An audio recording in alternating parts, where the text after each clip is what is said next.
But Nate Cornacchia has been one of the leading voices, doing a great job breaking all this down. I want to get his take. That was just tinfoil at the time, but now... What was the date of that? Because I want to take your prediction. If there is a low caliber or a smaller caliber rifle round, like a 300 blackout or a 223 round sitting in Charlie Kirk's neck, I got to imagine that's the case we're looking at. We've tested all that. We've tested frangible rounds. We've tested low grain varmint rounds. We've tested all of the things people said: 110 grain varmint round, accelerator rounds, frangible rounds. We've tested all of it. Every single one of those still blows right through from a 30-06. Every single one is going straight through, cow femurs and things like that. Not just your regular 170 grain round, but even the small rounds, even the frangible rounds are not being stopped. So nobody's ever been able to recreate the FBI narrative. Not a single person. Well, you speculated very well last year. What would it be then that hit him? Because a lot of blood comes out. It looks like he's hit with something pretty powerful, but it doesn't go out the back. What does that? Again, it's all going to determine from what it looks like to me. It does look like a high-powered rifle round from the cavitation. You can see his neck expand when it hits him.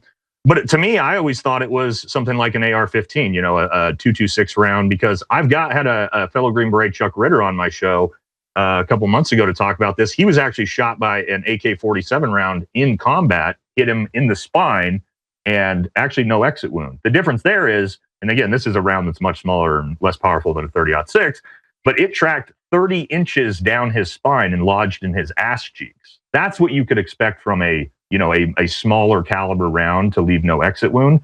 But even Charlie's case, supposedly he gets shot in the neck and the bullet traveled 4 inches and lodged in his neck there. Like, that never even made sense either, even for, any rifle round. But I think what we're looking at, but again, there's 1,000 different theories: electrocution, you have, palm guns. I think, for me, most realistically, what I'm looking at now is a second shooter with a smaller, still a high-powered rifle round, like and that way he's got a collapsible AR-15 that he can throw in a backpack real quick. But shooting down from an angle so it didn't did, because that's what I'm not saying that the surgeon that did the first work on him said no, that it went down and then bounced back up. Well, that's not how physics works. Bullets don't turn back around 180 degrees. No. That's impossible. No, just go out the side of it dead. Yeah, so the bullets will, when they deflect, right, they might deflect here or here. What they're not going to do is go this way and then back that way.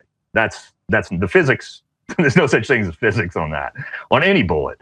And even like a 90-degree turn that they're claiming, that still doesn't make sense. Well, if they were going to kill Charlie, War Game, who would do it? Why would you just poison him in his hotel room? Why would you blast him in front of the world? Yeah, that one. So a lot of people think that by shooting him in the throat too, because Charlie, his most powerful thing was his voice, that there was some symbology by that, by shutting him up.